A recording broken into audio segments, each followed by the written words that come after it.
الحمد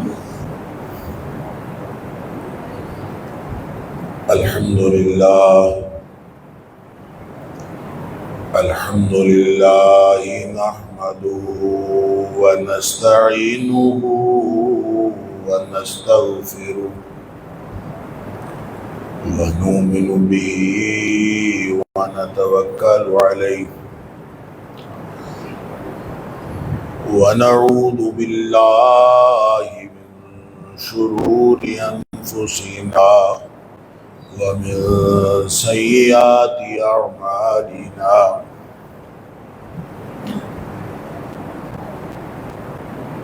من يهده الله فلا مضل له ومن يضلل فلا هادي له وأشهد أن لا إله إلا الله وحده لا شريك له وأشهد أن محمدا عبده ورسوله أرسله بالحق بشيرا ونذيرا بين يدي الساعة فمن يطع الله ورسوله فقد رشد واهتدى ومن يعص الله ورسوله فقد ضل وغوى فإنه لا يضر إلا نفسه ولا يضر الله شيئا نسأل الله ربنا أن يجعلنا ممن يطيعه ويطيع رسوله ويتبع رضوانه ويجتنب سخطه فإنما نحن به وله أما بعد فإن خير الحديث كتاب الله وخير الهدي هدي محمد صلى الله عليه وآله وسلم وشر الأمور محدثاتها وكل محدثة بدعة وكل بدعة ضلالة وكل ضلالة في النار.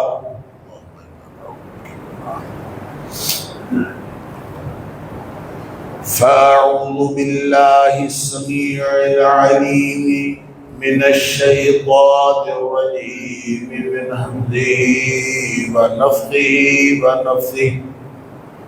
بسم الله الرحمن الرحيم.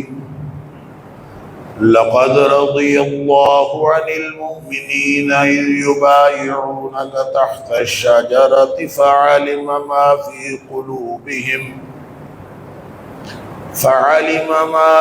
قلوبهم فأنزل السكينة عليهم وأثابهم فتحا قريبا.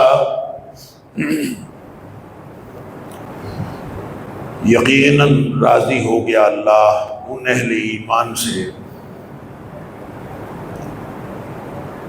جب وہ درخت کے نیچے تیرے ہاتھ پر بیعت کر رہے تھے اے سرور کائنات حبیب خدا صلی اللہ علیہ وسلم. فعالم ما فی قلوبہم، بس اللہ نے جان لیا ان کے دلوں میں جو کچھ تھا، واللہ نے جان لیا. فانزل السکینۃ علیہم، پھر اللہ نے ان کے اوپر سکینت رحمت نازل فرما دی. واصابہم فتحا قریبا، اور بدلے میں اللہ تعالیٰ نے ان کو قریب کی ایک فتح بھی عطا فرمائی. اللہ کا دین ہمیں جن ہستیوں کے ذریعے سے نبی پاک صلی اللہ علیہ وآلہ وسلم سے لے کر آج تک پہنچا ہے، اور جن لوگوں کے سامنے نبی کریم صلی اللہ علیہ وآلہ وسلم نے پورا دین،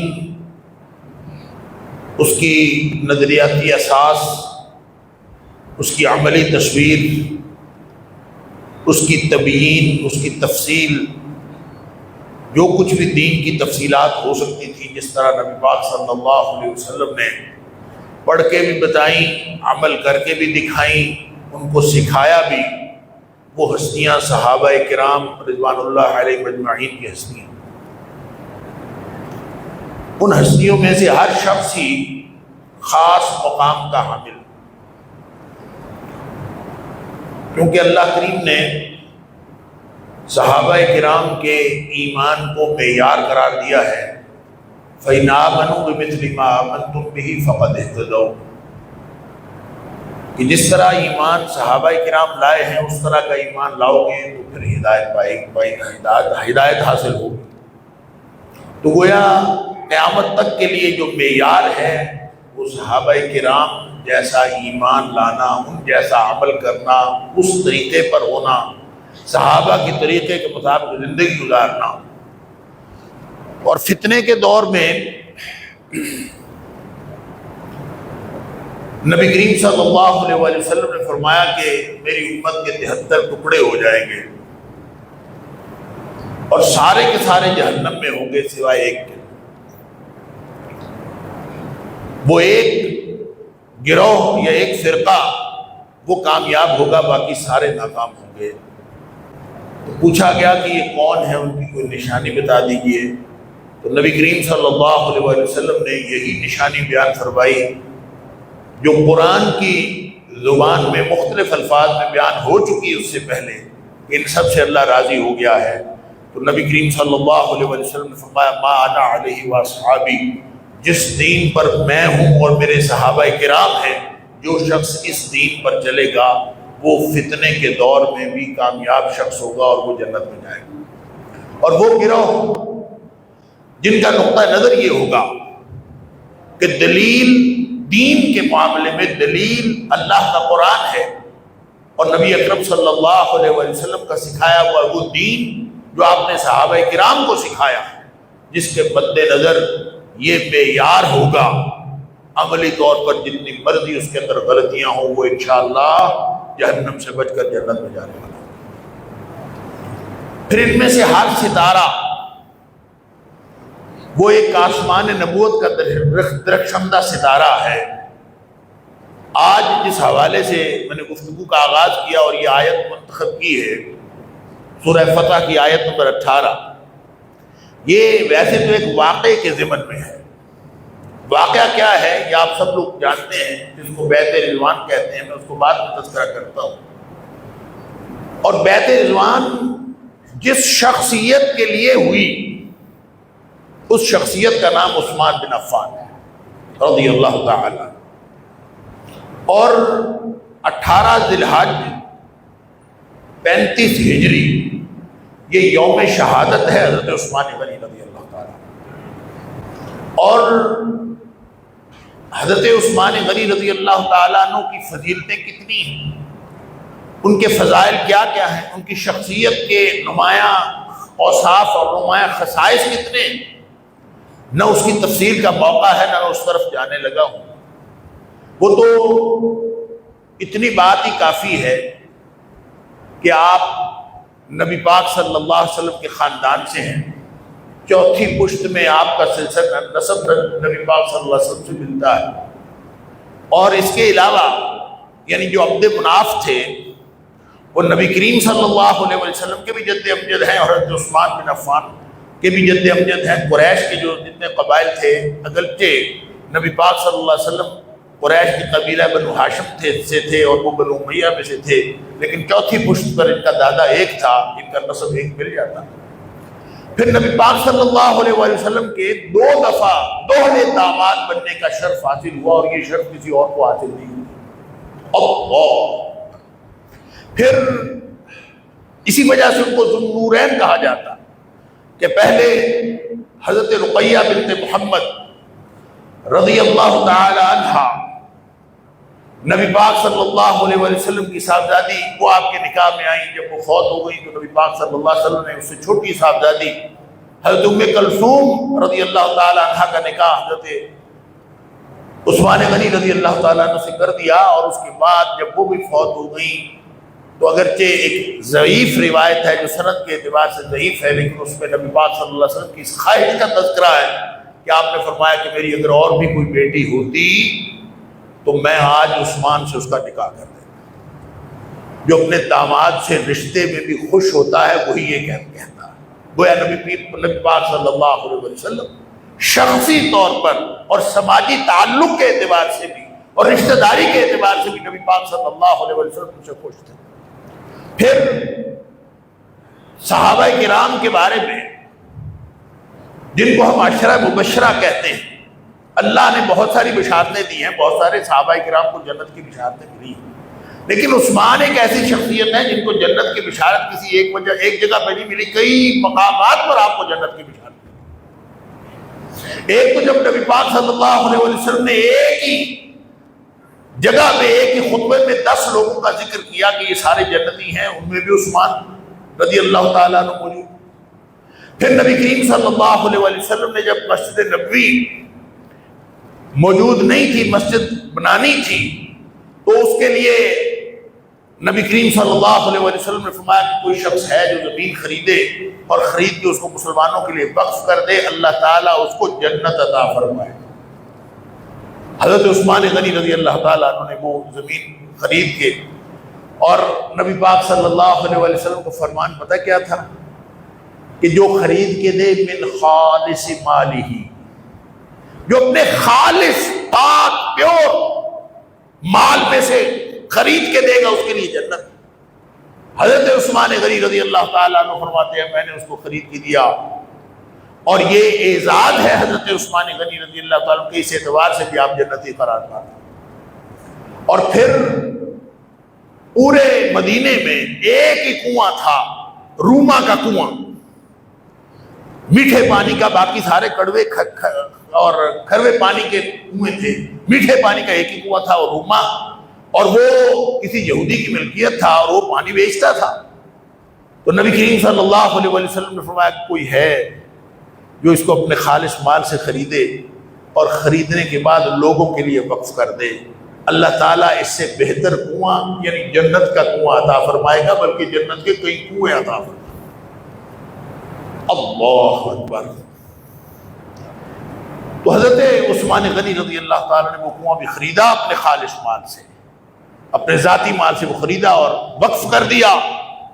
اللہ. اور حضرت عثمان غنی رضی اللہ تعالیٰ عنہ کے وقف کیے ہوئے کتنے درجے ان کے بڑھ رہے ہیں یہ اللہ کو معلوم ہے. آج بھی اگر آپ مدینہ منورہ جائیں تو ایسے کنویں بھی مل جاتے ہیں جو عثمان کے نام پر ہیں، اور اس سے کھیتی بھی سیراب ہوتی ہے، اور ایسی بلڈنگز آپ کو مل جاتی ہیں جو حضرت عثمان غنی رضی اللہ تعالیٰ عنہ کی طرف سے وقف کی ہوئی اب تک چل رہی ہیں، اور ان سے لوگ استفادہ کر رہے ہیں.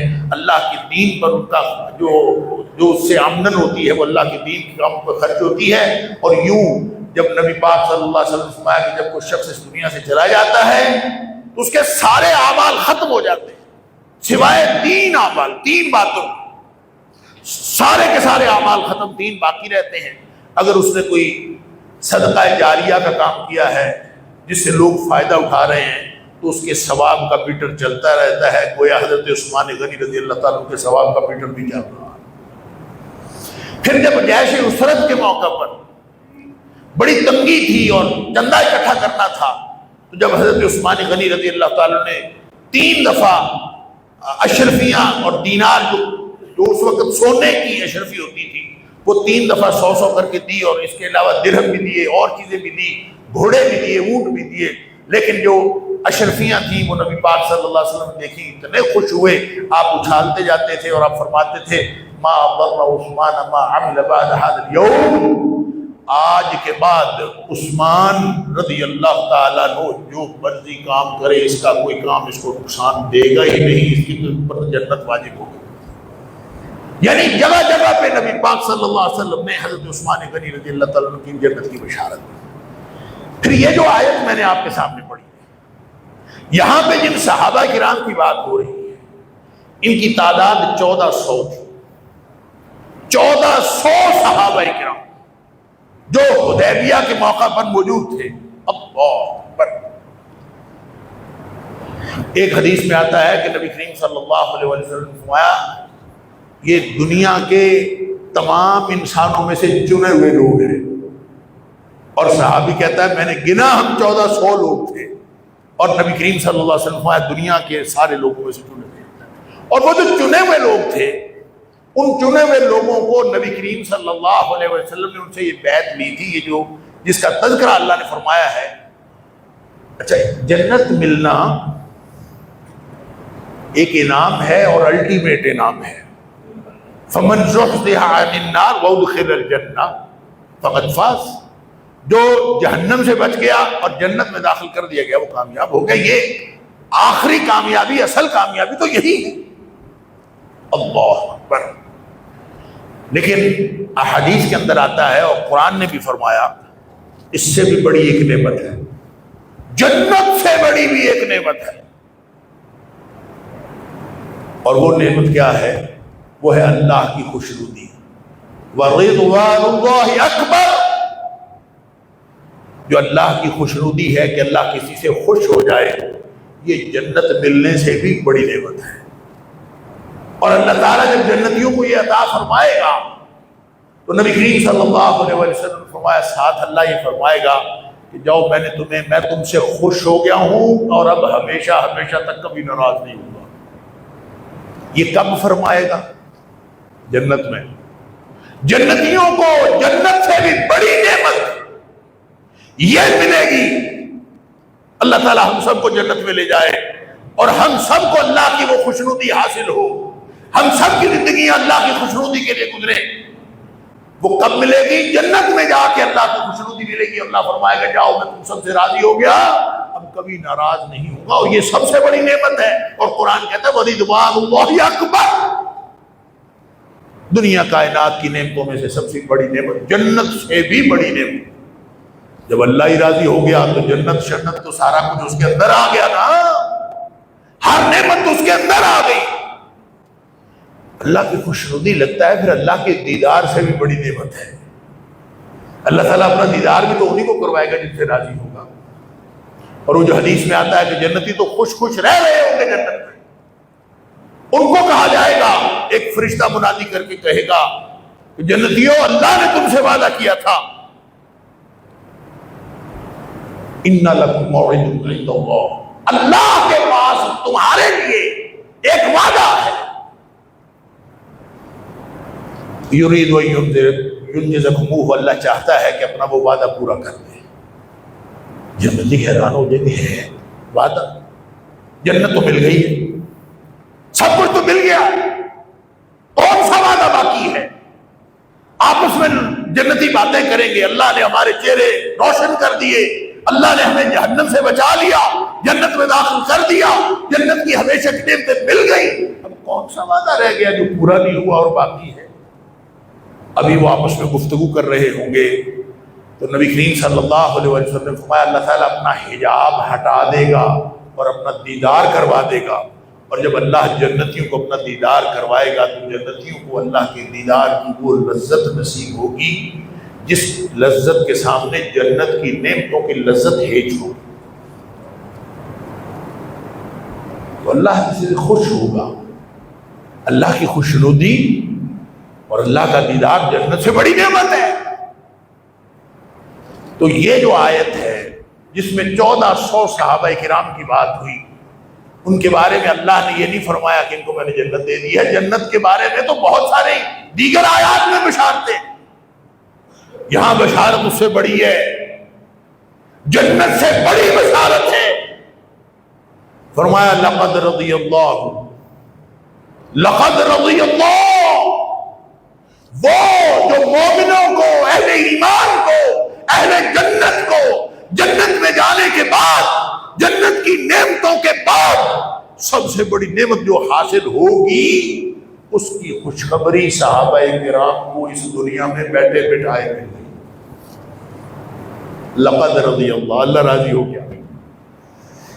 اور دیگر مقامات پر بھی، سورہ مجادلہ میں بھی، سورہ توبہ میں بھی، رضی اللہ عنہم ورضوا عنہ، اللہ ان سے راضی ہو گیا، وہ اللہ سے راضی ہو۔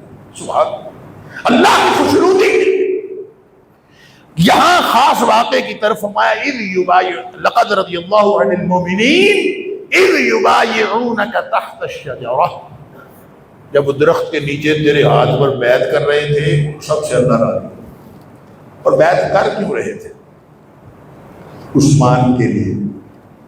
جس کے لیے بیعت کر رہے ہوں ان سب سے اللہ راضی ہو گیا تو عثمان کا مقام مرتبہ کیا ہوگا؟ جس کے لیے بیعت ہو رہی ہے، اور بیعت کیا تھی؟ عثمان غنی رضی اللہ تعالیٰ عنہ کو سفیر بنا کے بھیجا تھا حدیبیہ، چونکہ حدود حرم جو ہیں، حدود مکہ مکرمہ کی جو حدود ہیں، حدود حرم، اس کے عین کنارے کے اوپر ہے حدیبیہ، اس سے آگے انہوں نے داخل نہیں ہونے دیا۔ تو ان کے وفود آتے تھے مکے والوں کے، اور آ کے نبی پاک صلی اللہ علیہ وسلم آپ نے وہیں پڑاؤ کر لیا، قیام فرما لیا، وہیں پہ معاہدہ ہوا، کئی دن تک نبی پاک صلی اللہ علیہ وسلم وہاں پہ مقیم رہے، اور آپ کے ساتھ صحابہ کرام بھی۔ اللہ اکبر۔ اور یہ بات بھی میں عرض کر دوں کہ سیرت نگاروں نے لکھا ہے جب وہاں پہ قیام پذیر تھے تو نماز کا وقت آتا، یہ حدود حرم کے اوپر بیٹھے تھے، انہوں نے اندر نہیں داخل ہونے دیا تھا۔ تو جب نماز کا وقت ہوتا تھا تو نبی کریم صلی اللہ علیہ وسلم نماز حرم کی حدود کے اندر آ کے پڑھتے تھے۔ کیا مطلب؟ مطلب یہ کہ حدود حرم سے باہر کی نماز اور حدود حرم سے اندر کی نماز میں فرق ہے۔ اور وہ جو کعبۃ اللہ کا سٹیٹس یہ ہے، اور کعبۃ اللہ کا، اللہ کے گھر کا پروٹوکول یہ ہے کہ اس گھر میں پڑھی ہوئی نماز 1,00,000 نماز کے برابر ہے۔ اسی لیے علماء نے لکھا ہے کہ وہ صرف کعبے مسجد حرام کے اندر نہیں ہے، بلکہ وہ ساری حدود حرم کے اندر جہاں بھی آپ نماز پڑھیں گے وہ 1,00,000 نماز کے ساتھ ہے۔ واللہ عالم، یہ ایک اختلافی مسئلہ ہے، لیکن میں یہ عرض کروں کہ نبی پاک صلی اللہ علیہ وسلم کے طرز عمل بھی یہ بات بھی شامل ہے۔ اب وہاں عثمان غنی رضی اللہ تعالیٰ کو مکہ کی بستی میں بھیجا مذاکرات کرنے کے لیے، انہوں نے ان کو روک لیا، افواہ پھیل گئی کہ عثمان غنی رضی اللہ تعالیٰ شہید کر دیے۔ عبداللہ بن عمر رضی اللہ تعالیٰ فرماتے ہیں کہ یہ جو سفارت تھی یہ اتنی اہم تھی کہ اگر مکے کی وادی میں اور مدینہ منورہ میں اور حجاز میں عثمان سے زیادہ کوئی قابل عزت شخص ہوتا تو نبی کریم صلی اللہ علیہ وسلم اس کو سفیر بنا کے بھیجتے۔ گویا بہت بڑا مقام تھا یہ سفارت بھی، انہوں نے روک لیا اور افواہ پھیلا دی کہ عثمان غنی رضی اللہ عنہ کو شہید کر دیا گیا۔ حالانکہ وہاں سے چلے تھے عمرے کے لیے، کہہ کے نبی پاک صلی اللہ علیہ وسلم نے حکم دیا تھا کہ کوئی شخص ساتھ ہتھیار نہ لے سوائے اس تلوار کے جو عرب کے لباس کا حصہ ہوتی تھی، ہر شخص کے پاس تلوار ہوتی تھی، تو اپنے لباس کی لازمی جو حصہ تھا اس تلوار کے علاوہ کوئی اسلحہ وغیرہ ساتھ نہیں لینا۔ تو لوگ تو حج کرنے کے لیے آئے، عمرہ کرنے کے لیے آئے، کرنے نہیں دیا۔ لیکن اس موقع پر حضرت عثمان غنی رضی اللہ تعالیٰ کی شہادت کا بدلہ لینے کے لیے بیعت ہوئی تھی، اور آپ صلی اللہ علیہ وسلم کے ہاتھ سے بیعت لی تھی۔ ہر شخص نے نبی پاک صلی اللہ علیہ وسلم کے ہاتھ پر ہاتھ رکھ کے بیعت کی۔ اب ظاہر ہے نبی کریم صلی اللہ علیہ وسلم کو تو معلوم تھا کہ یہ جو لوگ بیعت کر رہے ہیں ان کی فضیلت اللہ کے ہاں کیا ہے، اور یہ اللہ ان سے خوش ہو جانے والا ہے۔ تو نبی کریم صلی اللہ علیہ وسلم کی عثمان سے محبت دیکھیے، سبحان اللہ۔ فرماتے ہیں خود نبی پاک صلی اللہ علیہ وسلم بیعت عثمان کے لیے ہو رہی ہے، اور نبی کریم صلی اللہ علیہ وسلم کا عثمان غنی رضی اللہ تعالیٰ عنہ سے محبت کا اظہار یہ ہے کہ خود ہی اپنا ایک ہاتھ اس کو عثمان کا ہاتھ قرار دیا، دوسرے ہاتھ پر رکھا، بیعت کے وہ الفاظ دہرائے جو باقی صحابہ کرام آ کے دہرا رہے تھے، اور دہرانے کے بعد فرمایا ہذہ لعثمان، یہ میں نے عثمان کی طرف سے بھی بیعت کر دی، کہیں عثمان اس اجر سے محروم نہ رہے۔ اندازہ تو کرے نبی پاک صلی اللہ علیہ وسلم کا جو جذبات تھے آپ کے حضرت عثمان غنی رضی اللہ تعالیٰ. بدر کا موقع ہوا تو نبی کریم صلی اللہ علیہ وسلم فرمایا عثمان تیری بیوی میری صاحبزادی رقیہ بیمار ہے، تو ایسا کر تو بدر میں نہ جا، تو میری بیٹی کی عیادت کے لیے یہاں رہ، اس کی تیمارداری کے لیے اس کا خیال رکھ. میں تجھ سے وعدہ کرتا ہوں کہ بدر والے جتنا اجر ان کو ملے گا وہ اجر تمہیں بھی ملے گا، اور جو مال غنیمت ان کو ملے گا تیرا مال غنیمت میں بھی حصہ ہوگا. اللہ، کوئی موقع ایسا نہیں ہے جب نبی پاک صلی اللہ علیہ وسلم عثمان غنی رضی اللہ عنہ کا خصوصی طور پر خیال نہیں فرمایا. اللہ، تو جن 1400 صحابہ نے یہ بیعت کی تھی کہ ہم عثمان غنی رضی اللہ تعالیٰ عنہ کے قتل کا بدلہ لیے بغیر نہیں جائیں گے، اللہ اکبر، ان 1400 صحابہ سے اللہ فرماتا ہے لقد رضی اللہ عنہ المؤمنین، ان سب سے اللہ راضی. تو جب ان سب سے اللہ راضی ہو گیا جنہوں نے عثمان کی شہادت کا بدلہ لینا تھا، تو عثمان کے لیے اللہ کی خوشنودی کا عالم کیا ہوگا. اللہ، یہ جو حضرت عثمان غنی رضی اللہ تعالیٰ عنہ کی فضیلتیں ہیں، میں نے پہلے بھی عرض کیا، یہ اس کی ایک الگ تفصیل ہے، لیکن میں جس طرف آپ کی توجہ دلانا چاہتا ہوں وہ حضرت عثمان غنی رضی اللہ تعالیٰ عنہ کا جو مظلومیت کے عالم میں شہادت کا واقعہ ہے جو 18 ذی الحج کو ہوا. مظلومیت کے عالم میں کیسے، اس سے بڑا مظلوم کوئی نہیں. عمر بھلا کتنی تھی. قتادہ رحمہ اللہ وہ فرماتے ہیں، مسند احمد کے اندر روایت، وہ کہتے ہیں کہ حضرت عثمان غنی رضی اللہ تعالیٰ کو جس دن شہید کیا گیا ان کی عمر یا تو 90 برس تھی یا 88 برس تھی. عام طور پہ کتابوں والوں نے 82 برس لکھا، لیکن قتادہ کی اس روایت کے مطابق 88 یا 90 سال کا آدمی، پہلے انہوں نے 90 کہا ہے، 90 سنہ، بعد میں 88 کہا ہے، یعنی 90 یا 88 سال، یہ نہیں کہا 88 یا 90.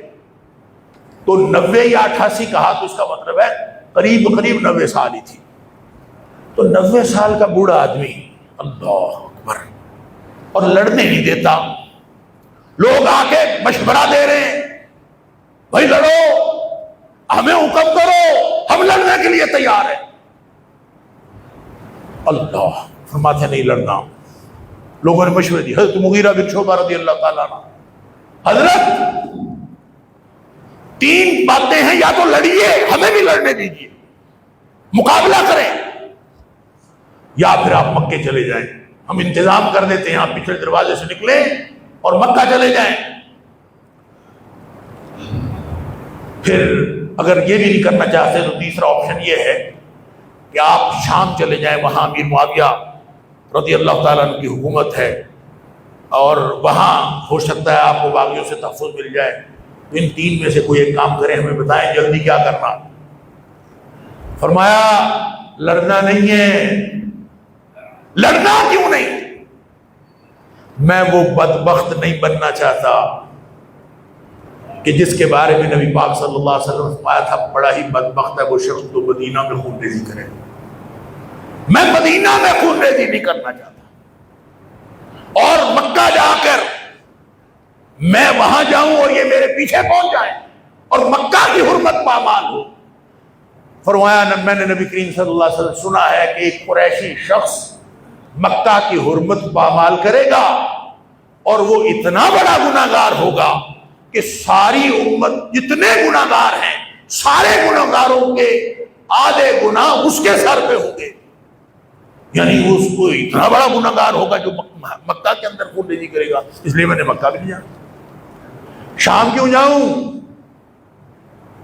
نبی پاک صلی اللہ علیہ وسلم کی ہمسائیگی چھوڑ کر، نبی کریم صلی اللہ علیہ وسلم کا شہر چھوڑ کر میں کسی اور شہر میں چلا جاؤں؟ میں نے تو لیا نہیں ہے. لڑنا کیوں نہیں؟ ایک اور حدیث میں آتا ہے الا تقاتل، صحابہ بار بار لڑتے کیوں نہیں؟ شہزادے آئے حسنین کریمین، علی مرتضیٰ رضی اللہ تعالی نے بھیجا جا کے تحفظ کرو خلیفۃ المسلمین کا، بالمؤمنین کا. وہ آئے، ان کو منع کر دیا چلے جاؤ اپنے اپنے گھروں کو چلے جاؤ، کوئی میرے لیے نہ لڑے. کوئی میرا دوست وہ ہے جو تلوار کو اور اپنے ہاتھ کو روکے رکھے. 90 سال کا بابا ہے, لڑنے دیتا نہیں ہے, کیا ہوا اس کو؟ لوگوں نے کہا خلافت ہی چھوڑ دیتا, کیوں نہیں چھوڑی؟ خلافت نہیں چھوڑی, شہادت قبول کی ہے. یہ سب کچھ نبی کریم صلی اللہ علیہ وسلم کے فرامین کی وجہ سے. نبی پاک صلی اللہ علیہ وسلم نے فرمایا تھا, یا عثمان ان اللہ تعالی یقمصک قمیصا, اللہ تجھے ایک خلعت سے نوازے گا, ایک لباس پہنائے گا اللہ تمہیں, اور جب لوگ اس کو اتارنا چاہیں وَإِنْ أَرَادُوكَ عَلَىٰ خَلْعِهِ, اگر لوگ وہ تیرا لباس اتارنا چاہیں, ایک حدیث کے الفاظ ہیں ان أَرَادَ الْمُنَافِقُونَ, اگر منافق یہ ارادہ کریں, منافق یہ چاہیں ان تخلعه لهم, کہ تو ان کے لیے اتار دے. اگر منافق یہ چاہیں یا کوئی بھی یہ چاہے کہ وہ خلعت اتار دیں, فلا تخلعه لهم, وہ کبھی بھی ان کے لیے وہ لباس نہیں اتارنا. اس لیے خلافت نہیں چھوڑی حضرت عثمان غنی نے. لڑے کیوں نہیں؟ اللہ اکبر. حدیث میں آتا ہے صحابہ کرام آ کے بار بار سوال کرتے تھے, الا تقاتل الا تقاتل الا تقاتل. امیر المومنین لڑتے کیوں؟ تھوڑے سے باغی ہیں, ہم جتھا ہیں, ہم بڑے ہیں, ہم زیادہ ہیں, آپ ہمیں حکم کریں, ہم ان کو مار بگائیں گے. لڑنا نہیں ہے. کیوں نہیں لڑتے؟ اللہ تو آتے فرماتے ہیں اللہ اکبر, ان رسول اللہ صلی اللہ علیہ وسلم, یہ ترمذی شریف کے اندر بھی حدیث ہے, مسند احمد کے اندر بھی موجود. فرمایا ان رسول اللہ صلی اللہ علیہ وسلم عاہد الی عہدا, اللہ کے رسول صلی اللہ علیہ وسلم نے ایک میرے سے عہد لیا تھا. اللہ کے رسول صلی اللہ علیہ وسلم میرے سے عہد لیا تھا. وہ عہد کیا تھا؟ اس کی تفصیل کسی کو معلوم ہے. حدیث میں آتا ہے حضرت عائشہ صدیقہ رضی اللہ تعالیٰ عنہ راویہ ہیں, اور حضرت حفصہ رضی اللہ تعالیٰ عنہ بھی, ایک صدیق کی بیٹی ایک فاروق کی بیٹی, دونوں ام المومنین, ان دونوں سے یہ روایت ہے. اور اما عائشہ صدیقہ رضی اللہ تعالیٰ عنہ نے نبی اکرم صلی اللہ علیہ وسلم کے اس دنیا سے چلے جانے کے بعد کسی وقت حفصہ سے پوچھا تھا, حفصہ بتاؤ یہ جو میں بات بتانے لگی ہوں یہ مجھے بتانا, اگر میں اس سے غلطی کروں تو مجھے ٹوک دینا. انہوں نے ان کے سامنے بتائی تھی, لوگوں نے سنی, سارے مجمع میں سنی. کیا فرماتی ہیں, میں اور تو دونوں اکٹھی تھی, نبی پاک صلی اللہ علیہ وسلم کے اوپر غشی کے دورے پڑ رہے تھے, اور ایک دم نبی پاک صلی اللہ علیہ وسلم مدہوش ہو جاتے تھے, لگتا تھا کہ آپ کی روح پرواز کر گئی ہے, بالکل وقت آخر تھا. تو نبی پاک صلی اللہ علیہ وسلم فرماتے ہیں ایک دم افاقہ ہوا, تھوڑے سے ہوش سنبھلے. نبی پاک صلی اللہ علیہ وسلم فرماتے ہیں افتحوا له الباب, اس کے لیے دروازہ کھول دو. عائشہ صدیقہ رضی اللہ عنہا فرماتی ہم نے پوچھا کس کے لیے دروازہ کھول؟ پھر نبی پاک صلی اللہ علیہ وسلم کو غشی طاری ہو گئی. کچھ دیر بعد پھر افاقہ ہوا, پھر فرمایا افتحوا له الباب, اس کے لیے دروازہ کھول دو. وہ کہتے ہیں ہمیں سمجھ نہ آئے. تھوڑی دیر بعد تیسری دفعہ پھر, تو کہتے ہیں میں نے اور حفصہ نے آپس میں کہا یا تیرا ابا ہوگا یا میرا ابا ہوگا, یا صدیق ہوگا یا عمر ہوگا. تو ہم نے پوچھ لیا, جب اگلی دفعہ نبی پاک صلی اللہ علیہ وسلم نے فرمایا تو ہم نے پوچھ لیا ابو بکر کے لیے یا عمر کے لیے؟ فرمایا لا, ان کے لیے نہیں. وہ کہتی ہے پھر نبی پاک صلی اللہ علیہ وسلم کو غشی طاری ہو گئی, ہم نے دروازہ کھولا تو سامنے عثمان کھڑے تھے. عثمان اندر آئے, نبی پاک صلی اللہ علیہ وسلم اذنو میرے قریب آ جاؤ, اذنو میرے قریب آ جاؤ. حضرت عثمان غنی رضی اللہ تعالیٰ عنہ, عائشہ صدیقہ رضی اللہ تعالیٰ عنہ, حضرت حفصہ رضی اللہ تعالیٰ عنہ, وہ فرماتی ہیں کہ حضرت عثمان نبی پاک صلی اللہ علیہ وسلم کے قریب آئے اور آ کے آپ صلی اللہ علیہ وسلم کے اوپر جھک گئے. فَأَكَبَّ, آ کے جھک گئے. فَأَكَبَّ عَلَيْهِ, بالکل جھک گئے, بلکہ 3 دفعہ, ایک دفعہ جھکے نبی پاک صلی اللہ علیہ وسلم نے کوئی بات فرمائی. عائشہ فرماتی ہیں نہ مجھے پتا ہے نہ حفصہ کو پتا ہے کہ نبی پاک صلی اللہ علیہ وسلم نے حضرت عثمان کو کیا فرمایا. پھر جب عثمان رضی اللہ تعالیٰ نے سر اٹھا لیا، فلما رفع راسہ، جب انہوں نے سر اٹھا لیا تو نبی پاک صلی اللہ علیہ وسلم نے پوچھا اس کی، وہ دونوں کہتی ہیں ہمیں سمجھ آئی. پہلی باتوں کی سمجھ نہیں آئی، کیا ہوا؟ قریب تھے.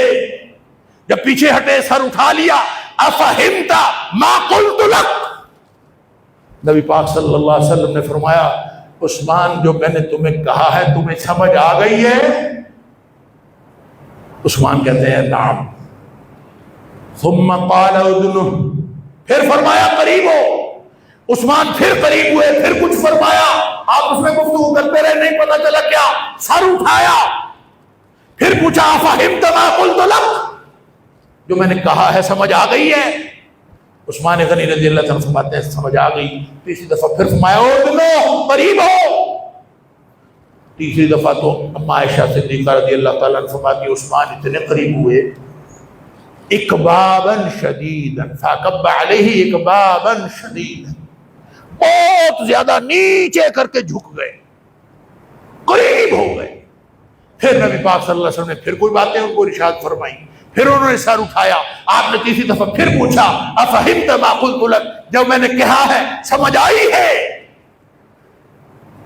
اما عائشہ صدیقہ رضی اللہ تعالیٰ نے فرماتی ہیں کہ اس وقت انہوں نے صرف نعم نہیں کہا، بلکہ نعم تو پہلے بھی 2 دفعہ نعم ہی کہا تھا، اب صرف نعم نہیں کہا بلکہ ساتھ فرمایا سمعتہ اذنی ووعاہ قلبی، اللہ کے رسول صلی اللہ علیہ وسلم میرے دونوں کانوں نے سن بھی لیا ہے، میرے دل نے اس کو یاد بھی کر لیا. صرف سنا نہیں ہے، یاد بھی کر لیا ہے. یہ تھا کوئی نبوت کا راز، یہ تھا کوئی عہد جو نبی کریم صلی اللہ علیہ وسلم کے ساتھ حضرت عثمان غنی رضی اللہ عنہ نے کیا. فرمایا میں نے اللہ کے رسول سے عہد کیا ہے، ان رسول اللہ صلی اللہ علیہ وسلم عاہد الی عہدا، آپ نے مجھ سے ایک وعدہ لیا تھا، فانی صابر علی نفسی وانی صابر نفسی علیہ، فرمایا میں تو اپنا آپ اس عہد کے اوپر قربان کر دوں گا جو عہد میں نے نبی پاک صلی اللہ علیہ وسلم کے ساتھ کیا ہے. کوئی ایسا مظلوم شہید بھی ہوگا کہ پتہ ہے کہ شہید ہو جانا ہے. بہت ساری احادیث ہیں، بس ایک کی طرف اشارہ کر کے بات ختم کرتا ہوں.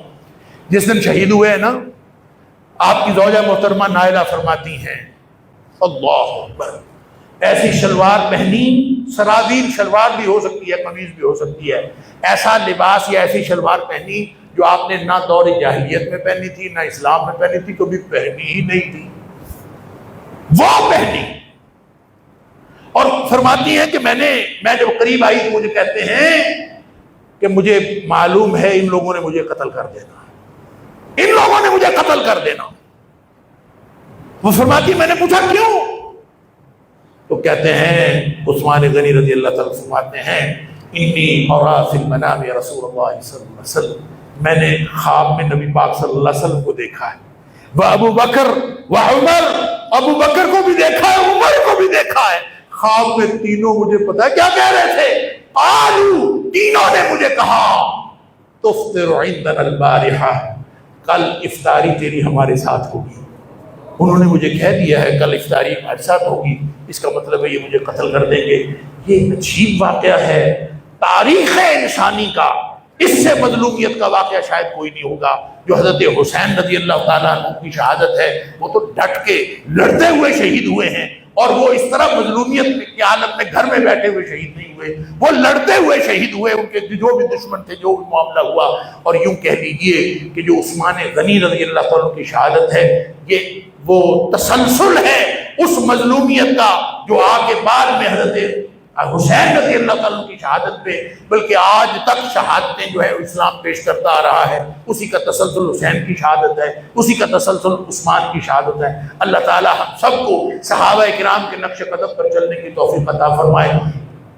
افسوس کی بات تو یہ ہے کہ جس دن عثمان کا تذکرہ کرنا چاہیے کہ ان کی شہادت مظلومیت کے عالم میں ہو گئی، ایک 88-90 سال کا بابا اس کو شہید کر دیا، بیٹھے بٹھائے گھر میں۔ اللہ، اس دن بعض ایسے لوگ بھی ہیں جو عید مناتے ہیں، اللہ تعالیٰ ان کو ہدایت نصیب فرمائے، اور اللہ تعالیٰ ہم سب کو صحابہ سے جڑا رکھے، اس لیے کہ دور فتنوں کا ہو یا دور قرون اولا کا ہو، ہر دور میں کامیابی کی ضمانت صحابہ کرام سے جڑا رہنا ہے۔ اللہ تعالیٰ ہم سب کا حشر عثمان غنی رضی اللہ تعالیٰ کے ساتھ کرے، اللہ تعالیٰ ہم سب کو صحابہ کرام کا ساتھ اور نبی کریم صلی اللہ علیہ وسلم کا ساتھ جنت الفردوس میں عطا فرمائے۔ وآخر دعوانا الحمدللہ۔